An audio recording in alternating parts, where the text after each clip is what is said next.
il faut bel et bien se poser la question pour pouvoir comprendre tout l'imbroglio qu'il y a autour de cette affaire. Forfaiture. Si on veut admettre cette forfaiture, ça veut dire que toute personne peut se lever et se prétendre président, par exemple, du RDPC et aller valider sa candidature.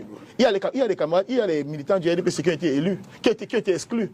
Je prends le cas de Sanga Nyamding ou bien comment on appelle encore, Saint-Ela Bidou. Donc ça veut dire que Saint-Ela Bidou peut se lever, il déclare qu'il est président du RDPC et il va donc déposer une candidature. Et pour ça, on dit qu'il y aurait double investiture, il y aurait pluralité d'investiture au sein de la formation politique.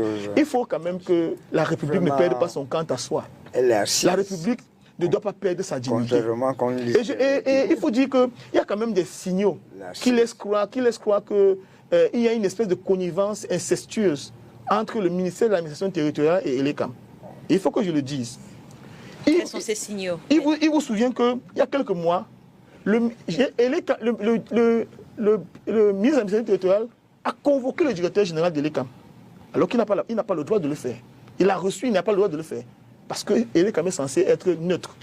Censé être neutre. De plus fort, il y a quelques jours, hier, avant qu'on ne puisse proclamer les résultats, il y a un cordon sécuritaire particulier qui a encerclé les principales villes de la ville de Douala et Yaoundé.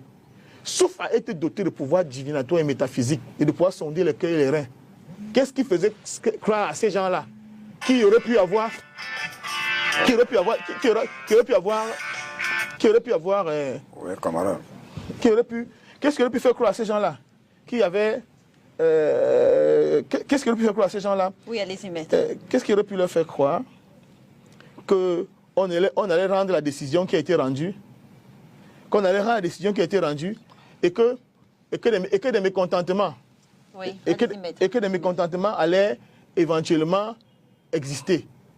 Donc, si ils ont pu anticiper, oui, mettre les gens dans la rue, ça veut dire qu'en fait, ils avaient déjà, le MINAC avait été déjà informé de la décision qui allait être prise, au point d'envoyer les gens dans la police et la gendarmerie dans la rue. Il faut que les gens sachent que ceux qui soutiennent le procès Maurice Kamto et lui-même en premier sont légalistes. Très bien. Et que pour l'heure, ce sont les voies de recours qui vont être, les voies de recours vont être initiées devant le Conseil constitutionnel. Et les arguments de droit vont être épluchés. Et les CAM donc, pour sortir, oui, et les CAM donc, qui a prétendu, qui a, pour des raisons qu'on ne peut pas comprendre, rejeté les candidatures, par exemple, du professeur Kamto, mais en admettant celle du président Paul Biya, alors que dans son parti, il n'y a pas eu de congrès depuis 2011. C'est également des questions qu'il faut se poser et se demander par quelle alchimie tout cela peut s'expliquer. Très bien. Monsieur Fomo, quel commentaire vous inspire justement